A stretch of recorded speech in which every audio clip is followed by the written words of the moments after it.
the man. Get back in Verstappen! We're heading, he's going to win from pole again!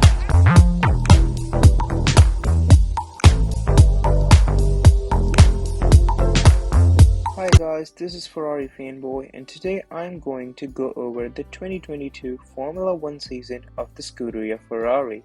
So let's get started.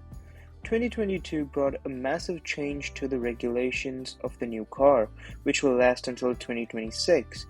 But Ferrari worked well to develop a strong base car, being far more competitive than the previous couple seasons. They started the season in Bahrain with a 1-2 followed by a double DNF for Red Bull, making a strong statement. In Saudi Arabia, Leclerc put up a good fight for the race lead, but ended up with P2 for Leclerc and P3 for Sainz. In the Australian Grand Prix, Sainz made an error and got out of the race early on, while Leclerc, after taking the lead of the race, went on for a comfortable win. After this, the downfall of Ferrari started. Then came one of the Italian Grand Prix in Emilia-Romagna, where Sainz faced another DNF due to collision, while Leclerc tried to fight for P2, but he lost it through turn 14 and 15 and managed to finish P6. First time around, Formula 1 set foot in Florida for the Miami Grand Prix, where Ferrari were seen struggling a bit more as Verstappen won easily without much of a challenge from the Scuderia drivers. However, they secured another double podium finish. Then in Barcelona, during the Spanish Grand Prix, Sainz had an early incident going into the gravel but managed to finish P4, while Leclerc was leading the race comfortably, and what looked like a sure win turned to a DNF because of turbo failure. The Monegasque driver was raring to go for the Monaco Grand Prix, and with front row lockout, it looked like it would be a comfortable win for the Ferrari drivers, but the weather and Ferrari had different plans.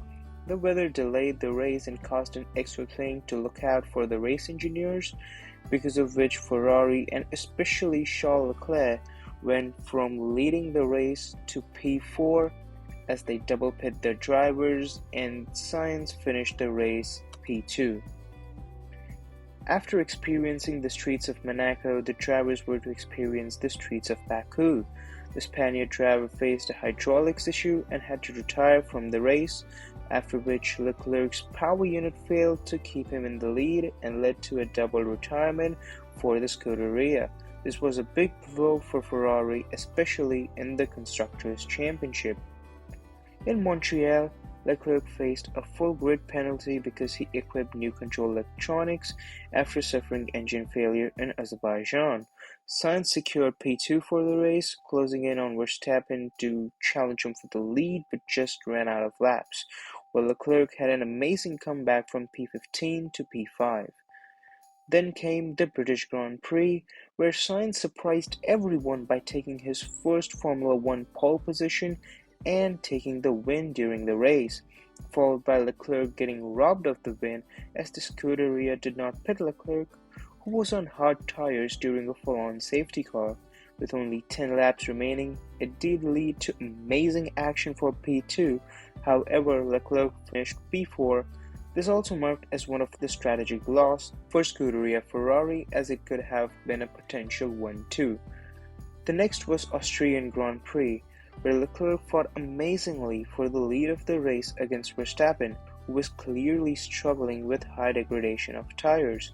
Even Sainz was very close to taking the number 2 spot from Verstappen, but he suffered yet another power unit loss, which was disappointing again, as it could have been a clear 1-2 for Ferrari. French Grand Prix is when everything looked a lot more far-fetched than it was earlier, as Leclerc lost the rear and crashed with a big disappointment, went from the lead of the race to a DNF, while Sainz finished P5.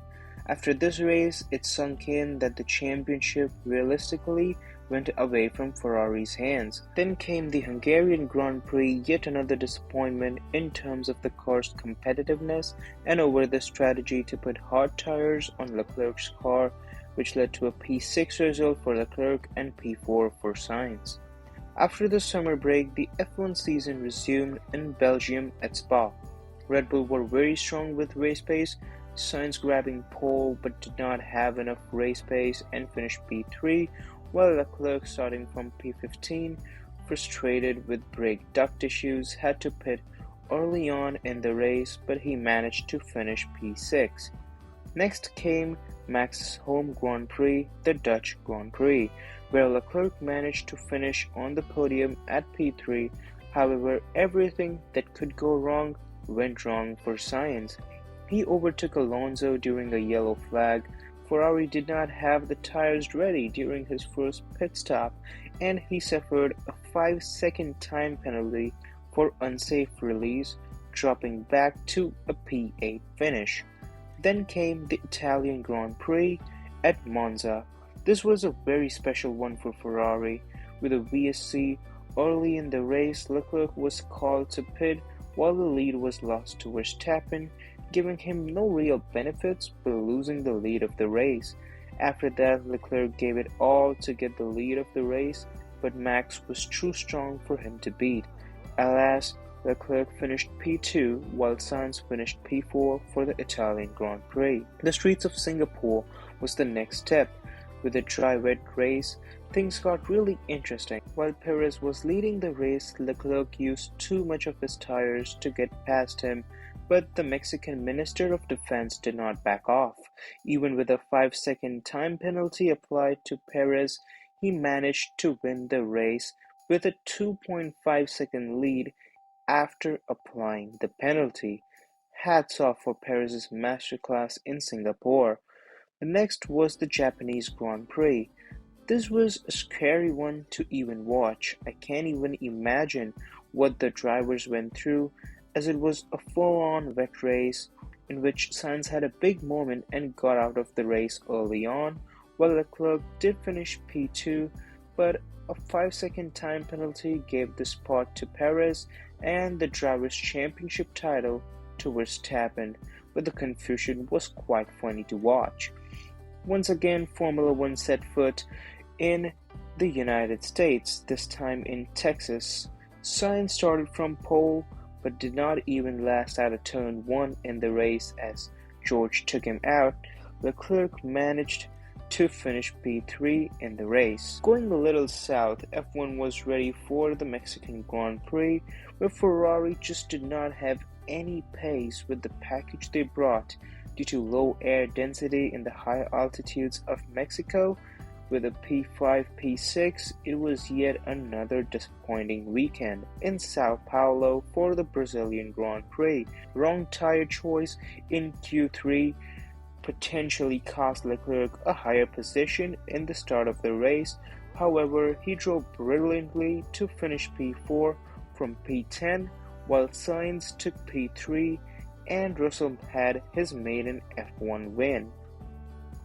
At last, with the driver's standings at number 2 set equal for Leclerc and Perez, it was very exciting and simply sorted. Whoever finishes ahead takes the second spot for driver's standings. In the last race, Leclerc managed the tires brilliantly and finished P2, taking the second spot in Drivers' Championship, while Sainz finished P4. All said and done, Ferrari managed to secure the second spot for both Constructors and Drivers' Championships. A lot of mistakes were made, followed by a lot of improvements from the 2020 and 2021 seasons. Next goal is to put up a worthy fight in 2023. And Ferrari have been working on all of their weaknesses related to the car. Now, given that a change was made in the position of team principal and manager, as Fred Vasseur replaced Mattia Binotto, might be the only magic they need to give a clean fight for the title. Hands down, all eyes now on Valentine's Day. Usually, I would not have plans, but luckily Ferrari will reveal their 2023 F1 car on 14th Feb. So stay updated, as I will be posting another video about the 2023 Ferrari F1 car and the preseason testing right after the car reveal.